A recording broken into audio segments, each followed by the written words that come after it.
Sinabi po ninyo, They're asking. pagkaintindi namin, itong apat na pinangalanan, ang siyang nagplano. Go ahead, ma'am. Matugtog na lang natin para maintindihan, ha? And who was really on top of this? Kayo po ba? Because during the press conference of the president, it was you and the president. Yes. So ikaw po ba nagplano ng lahat ng ito? Hindi naman, hindi naman. It was a group effort.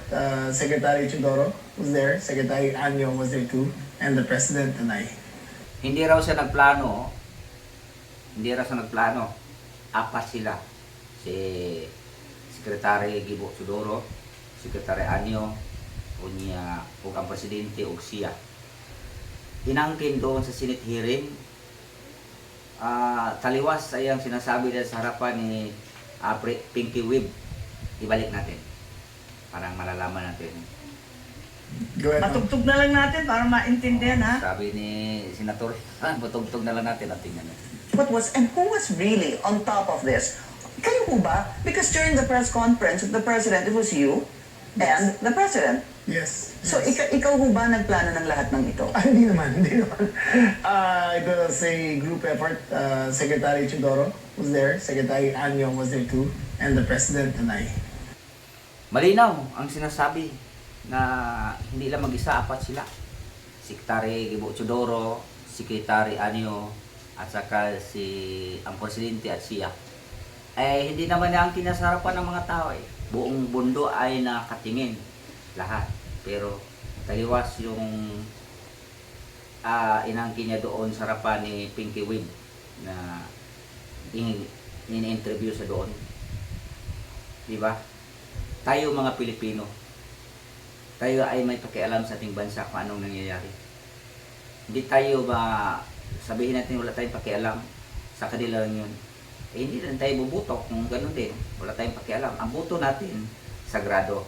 Binubuto natin sila, buong akala natin, sila ay mabubuting mga leader sa ating bansa. Anong nangyayari ngayon? Sa ating dating presidente, si PRRD. Wala na ba tayong tiwala sa ating Supreme Court dito, sa ating bansa? Bakit pinadampot natin ang sariling Pilipino, pinadala sa ibang bansa? Halimbawa, kung tayo, ikaw, ako, may pamilya ako, hindi ba natin kayang ayusin ang gusot sa ating pamilya? Tatawag ba tayo sa kapitbahay na, Tampulano, pakiayos ang gusot sa aking pamilya dahil hindi ko kaya? Nakakahiya naman sa ating kapitbahay. Ito rin nakakahiya sa ating dahil tayo mismo mga Pilipino, wala namang tiwala sa ating sarili, sa ating batas. Wala. Doon tayo nagtitiwala sa mga banyaga. Paano tayo paniwalaan sa ibang bansa na wala naman tayong kakayahan na magsitol sa ating mga problema dito sa ating bansa? Mismo kang Pilipino, hindi natin kaya nating ayusin ang mga problema na mayroon naman tayong korte. Bakit hindi natin dalhin sa korte si PRRD? Bakit hindi natin papanagutin sa kanyang nagawa kung mayroon siyang nagawa? Bakit ipadampot pa natin? Hindi pa natin pinagbigyan sa kanyang hinihingi. Abogado, ang aking anak ay hindi pinapasok. Kung i-review natin yung video, anong masasabi natin? 79-year-old, mag-18 na, ngayong March 28.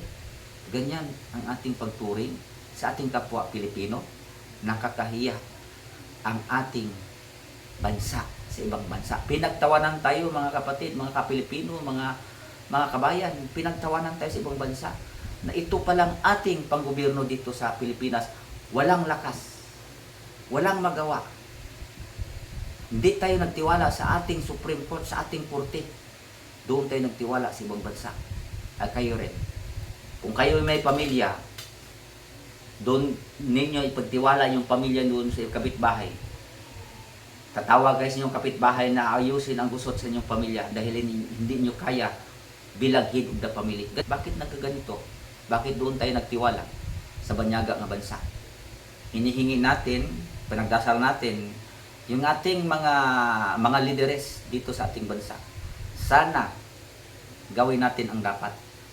Hindi sana tayo pinaupo namin kayo dyan bilang leader. Huwag kayong magbangayan. Malaking gastos namin ninyo araw-araw. Wala kayong nagawa, puro kayo bangayan. Hindi niyo tinitingnan yung mga nangyari sa ating bansa, sa kahirapan. Laging tumataas ang presyo araw-araw. Pamasahe, bigas, lahat ng bilihin, gasolina. Hindi kayo tumitingin nun. Ang gusto niyo magbangayan. Ngayon, eleksyon na. Nag-iikot kayo sa buong bansa. Naghihingi kayo ng buto namin. Ngayon kung kayo nananalo, wala kayong nagawa. Puro kayo bangayan. Dapat tingnan ninyo. Yung mga Pilipino, huwag niyong tingnan ang sarili ninyo. Kayo naman, tinitingnan ninyo yung patayan noon sa panahon ni Perarte. Ilang tao, pinapatay, ilang taong namatay sa druga daw, sabi nila. Hindi nyo tinitingnan ang pinapatay sa mga adik. Ilang libo. Nirit. Tapos pagrit, pinatay. Ang matitino na mga taong nag-aral na mga bata, nagtrabaho ng maayos, harangan sa daan, sasaksakin, barilin, o ang mga babae, ripin. Saan ang justice? Wala. Saan ang human rights? Wala. Maayos naman kayo. Mahilig kayong humingi ng buto sa mga tao, pero yung ginawa ninyo walang kwenta. Pang sarili kayo. Ayusin ninyo ang bansa natin. Dahil kami nagtiwala sa inyo. Humahawak sa ating bansa. Hindi tayo magutom. Anong nangyari ngayon? Wala nangyari. Kaya mga kababayan, mga kapatid ko, bilang mga Pilipino, ang hiningi ko lang, sana magbago tayo. Lalo na kayo ang mga lideres dyan nakaupo sa Kongreso, sa Senado. Sana gumawa kayo ng maayos at makatulong sa bansang Pilipino. Dahil ang boto namin, sayang kung hindi naman natupad niyo mga pangarap. Pangako na ipako hanggang ngayon. Marami na pangako na hindi natutupad. Sana gawin ninyo. Sana huwag ninyong ipagtiwala ang mga Pilipino sa ibang bansa. Sana mayroon tayong justice dito. Mayroon sa Supreme tayo dito. Bakit? Bumubuo tayong Supreme. Mayroon tayong mga korte dito sa ating bansa. Marami. Mga korte. Bakit hindi natin dadalhin doon kung saan tayo dapat dalhin na korte? At papanagutin kung may reklamo tayo. Bakit ipagtiwala natin sa ibang bansa? Nakakahiya sa ibang bansa ang ginagawa natin. Ang ginagawa ninyo, mga lideres, wala kayong kumpiyansa sa ating korte dito sa Pilipinas. Insulto sa mga nakaupo bilang mga judge, justice dito sa Pilipinas, walang nagawa dahil hindi nila kaya ayusin ang problema sa mga Pilipino. Sana makuna natin ng mga aral itong nangyari sa ating dating presidente PRRD, na ngayon ay doon sa ibang bansa, ang buong mundo nakatingin sa atin. Ang halos lahat ng mga Pilipino naawa sa ating dating presidente sa ginagawa ngayon. Bakit hindi natin litisin natin dito sa ating bansa kung mayroon man siyang mga kasalanan na gawa sa ating bansa?